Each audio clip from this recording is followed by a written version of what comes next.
Hello and welcome. You are listening to the Happier Life podcast.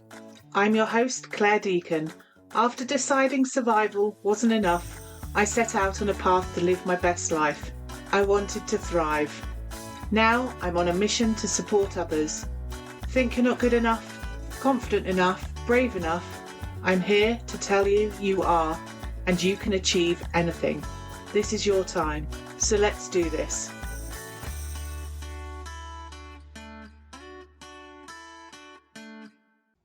Hello, how are you all today? Is it just me, or do we seem to be hurtling towards the end of the year? I think I might still be stuck in September. I simply cannot believe that next week will see us reach December and I will be opening the doors, counting down to Christmas with the Treat Yourself challenge. So what's been happening with you? I've been focusing on getting everything ready for the challenge next week. If you haven't already joined, then check out the link in the notes.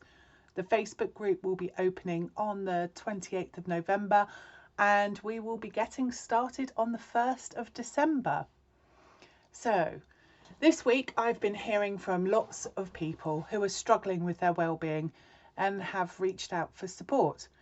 If you are thinking about your well-being and how 2023 is going to be different for you, then watch this space as I will be making available a range of opportunities for you to get some access to the different tools and techniques I focus on with my one-to-one clients.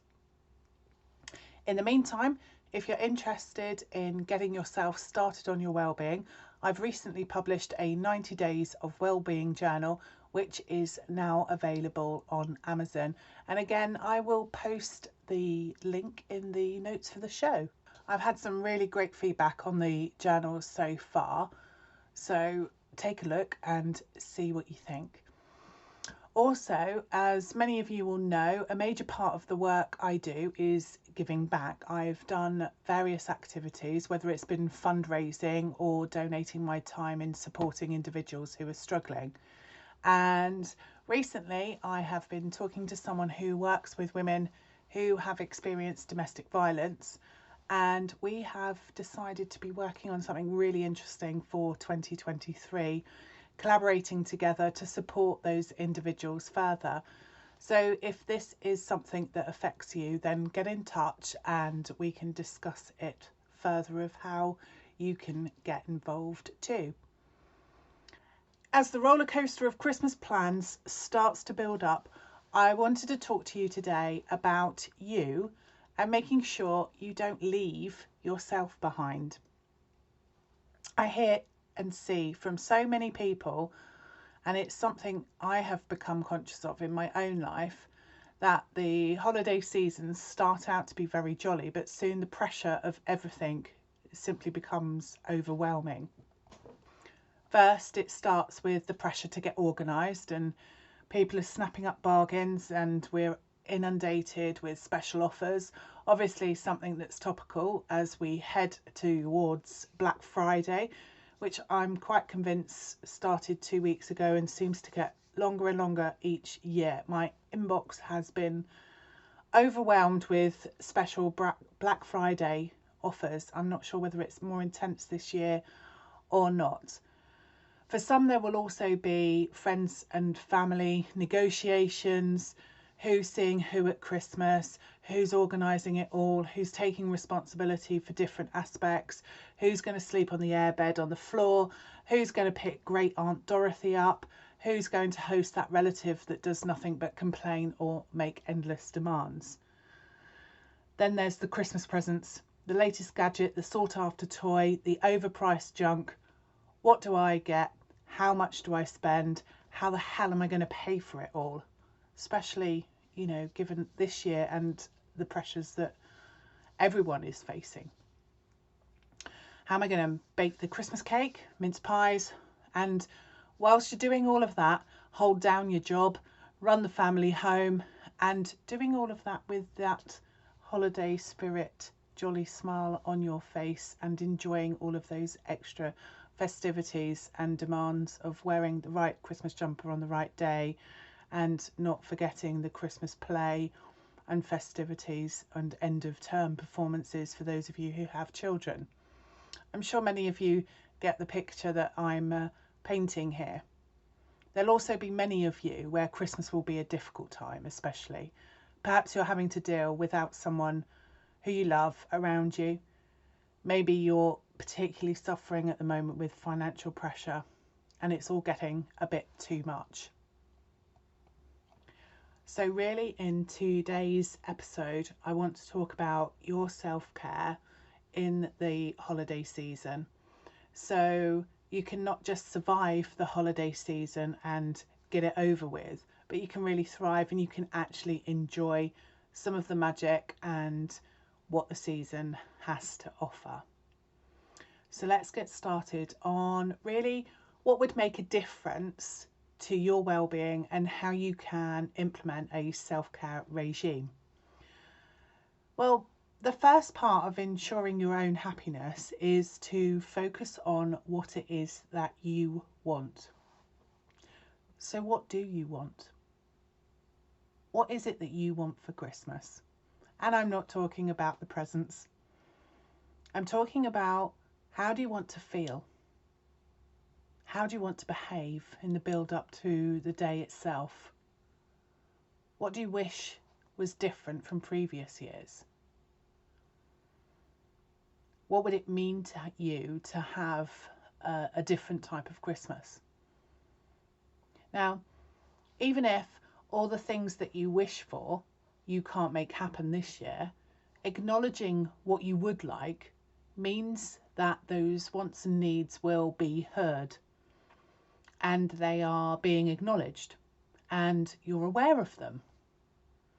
And by bringing that awareness and attention to them, it brings forward the possibility that you can actually achieve them or achieve them in some way and to meet your needs and recognize your needs. Because by ignoring those messages, by ignoring what you really want, you are telling yourself that you're not worthy of them and your needs and wants aren't important. And I know how many of you out there are suffering with low self-worth, low self-esteem and a lack of confidence. It's almost one of the most common things that people come to me with and wanting to change. So the key message is, if you don't know what you want, then you won't be aiming for that. And if you don't aim for that, you're never going to achieve it. So if you find yourself struggling with this one and it's difficult to kind of perceive what it is that you really want for Christmas and how that can be a reality, I want you to just take a short amount of time out of your day. Get away from the distractions. Put your phone on silent. Make yourself comfortable. Settle back and close your eyes. Now, whilst you're laying there with your eyes closed, I want you to think about waking up to the perfect Christmas day. Think about it. Where would you be? Who would be there? What kind of time is it? What do you do next? What would you eat? What would you drink? How would you feel? What would you hear? What would you see? Think about how the day would progress, the order of things, what sounds there would be, where you would be, how you would be behaving, how others around you would be behaving. Really immerse yourself in all of those feelings. Enjoy them. Get to grips with what those sensations are that come to you. Continue the day. Think of it right from that outset of you waking up in the morning until you go to bed at night. And then perhaps you may want to also extend that into Boxing Day and maybe for a few days over that whole Christmas period and into New Year. What would that look like? What would it feel like? Who would you be around? How would people be behaving? What would they be saying? What would you be talking about what would you be doing? What really meets your needs? And if you find yourself just ticking a box of what happened last year and what happens every year, pick each of those items and say, actually, if it was your choice, would you do that? And if you wouldn't do that, what would you do instead? And really challenge yourself to come up with this perfect day, because we need to aim towards what we really want, and inevitably there will be an element of compromise with what's possible and with the needs of others. So really think that through, and when you're ready, you come back to the room, and now it's time really to think about how you can make that happen. How is it going to be possible for you to get to enjoy Christmas Day in a way you want to? Now, obviously, you will have financial, logistical constraints. You'll need to take into consideration the feelings of others and what their needs are too. And some of that might put a restriction on what you can do and what you can make reality. But think about how you can work with them to give yourself the feeling of what you envisioned. So now you have a clear perspective on what Christmas Day and perhaps beyond looks like, and you've thought about what needs to be done and how to get there. I want you to consider how you're going to treat yourself in the coming weeks to ensure you arrive there on Christmas Day with energy and with the spirit to enjoy the festivities. What do you need to support you? Think about previously. Where do you struggle? Where do you find yourself not being heard? Where do you find yourself feeling undervalued? Now think about, in each of those areas, how you can do things differently so you don't struggle. Is there a different way of approaching some of the things that you've got on the list to do? Who can you delegate some activities to?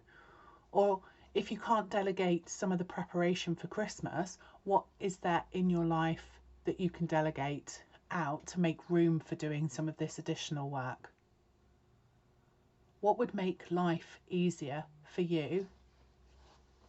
And who can you ask for help? There might be some things you can let go of that aren't of value to you or your family, and it has simply become a habit rather than something you really want to do. So make sure you're not including any of that in the list. Remove that down. Now, there is no getting away from the fact that there is always a whole load more that you have to do at this time of year. And for the majority of you, this time of year makes you actually want to slow down. With the weather being grim and darker evenings, it may even feel like you want to hibernate. So how do you get around all of that? How do you navigate a time of year when energy generally tends to be lower? Well, to ensure you arrive at your destination of Christmas Day feeling whole is to make sure you take care of yourself, that you give yourself the things you need. It's even more important this time of year to look after ourselves. So whether it's some downtime or treating yourself, perhaps pampering yourself, or simply doing something you love, there always has to be time to re-energize. And don't think of it so much as another thing to fit in, but rather it's part of your maintenance. If you don't refuel your mind or your body, neither are going to be running very well. So think now about how you energize yourself. What motivates you to take action? What makes you feel good? I don't know about you, but I can find myself becoming quite stubborn with keeping going with a task, even though I'm exhausted. And I have had to break that habit by giving myself permission to take a break. This enables me to come back to it and action the task in a much more efficient way. If I continue doing something whilst exhausted, it takes me longer and I'm more prone to making a mistake. So by actually downing tools and leaving it for a while, it not only ensures I don't make the mistake, but it also energizes me so that I'm able to continue on with the task. We are no good to anyone if we don't look after ourselves. Remember what they tell you on the flight in an emergency? You need to put your own oxygen mask on first. And why? Because you can't help anyone if your needs aren't being met. I have to say, I listen to myself saying this and it's funny because I know how this isn't easy. I'm a lone parent, a business owner. There is literally never a time when someone doesn't want or needs something from me. But I also know that if I don't look after myself, I will get sick. And yes, I have learned my lesson the hard way. So make sure you're getting the break you need, and that isn't taking 5 minutes away from a chore for a cuppa whilst answering messages, writing lists and answering everyone else's needs. It means 100% attention on you and your needs for at least 10 minutes each day. And this is where you can engage in some mindfulness activities, whether that's listening to a whole piece of music without anything other interruptions or being on your phone at the same time, whether it's enjoying your favorite drink and concentrating and thinking about the flavor and the warmth of it and feeling and sensation as you feel it go down into your body. Doing everything in a mindful way for that 10 minutes will give you that real downtime. So you're taking time out to recharge and re-energize. Now, how about thinking of some of those treats? Rewarding yourself for the extra workload that you've taken on. Celebrating your successes and your wins as you move forward through those tasks. Think about things that you enjoy, whether it's that special drink with an extra gingerbread shot, listening to some music, a hobby that you have, or taking part in some pampering. How can you reward yourself and celebrate yourself and all you've achieved throughout the day? So there's, obviously the practical things that you can do where you plan and schedule in your time, but only give yourself tasks that are prioritized and only allow a certain amount of time to achieve them. Because quite often we can take a task and we'll take up the amount of time that we have or we perceive we have available, and it takes much longer than actually if we restrict ourselves to, I have to make that decision, I have to make that purchase of a Christmas gift within a 20-minute window. We just get on and do it, and it reduces the amount of procrastination that there can be. So don't overload yourself with tasks to do. Set yourself each day a maximum of 3 things that you need to achieve. And it's not until those 3 things are achieved can you take on doing anything else. And remember that when someone else comes along and asks you to do anything additional for them, always consider yourself to be at full capacity before you say yes. Think about the consequences of taking on someone else's wants and the impact that's going to have. And anything you don't manage to achieve, well, that gets done another time, or it simply doesn't get done. At the end of the day, if you are prioritizing what you're doing, then the things that don't get done are not the most important thing to achieve, and are certainly not the end of the world. Because, as you will hear me say quite often, the only thing that is the end of the world is actually the end of the world.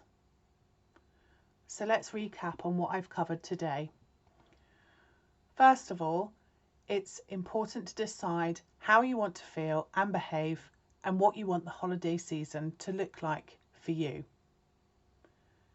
Next, it's about determining how that can be achieved.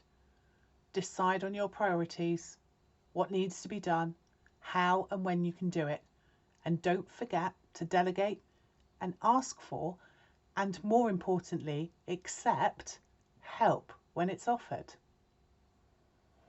Next, don't forget to put on your own oxygen mask. It is important that you find a way to refuel and energize yourself so that you have the ability to take on those tasks. And importantly, it's time to celebrate all you achieve by treating yourself with things that make you feel valued and reward yourself for all you are able to accomplish.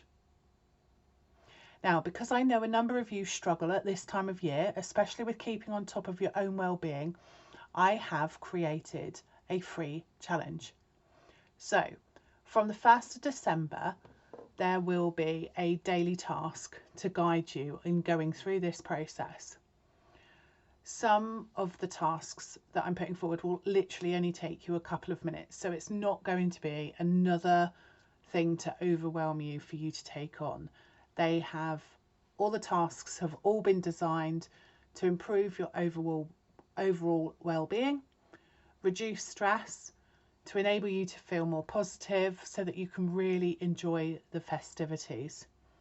So you can sign up free at www.happiercoach.com/treat-yourself. The more you get involved, the more you will see a positive impact on your well-being. I've included an advent tracker which you can download so you can join the countdown to Christmas and see how many of the tasks you can complete. There will be a workbook which will be emailed out to you at the beginning of the challenge, and you can download that. It will have the tasks explained and for you to reflect on your own well-being so you can work through and write in your notes. Now, also included, there will be some prizes for people getting involved, and you never know, there may be some surprise announcements along the way. So if you're showing up and you're doing the challenges, there are an opportunity for you to win not only in improved well-being, but there may be some gifts there for you too. So there'll be a dedicated Facebook group where all of the information will be included. You can drop in and share your wins and get support from the community and other like-minded people. Doors to the Facebook group will open at the end of November, and as I said, the challenge starts on the 1st of December. So I hope that's given you some helpful tips for how you can get through this holiday period without feeling really stressed and drained, and just give you that gentle reminder that you really are important, and without you being on top form, you won't be able to offer that to everybody else. So enjoy the festivities and drop me a DM if I can help. Thanks for listening. If you've enjoyed this episode, ensure you hit subscribe, head on over to my website happiercoach.com, sign up for the weekly newsletter, and let me support you in living a happier life. I'm your host, Claire Deacon. Thank you for listening. Have a fabulous day.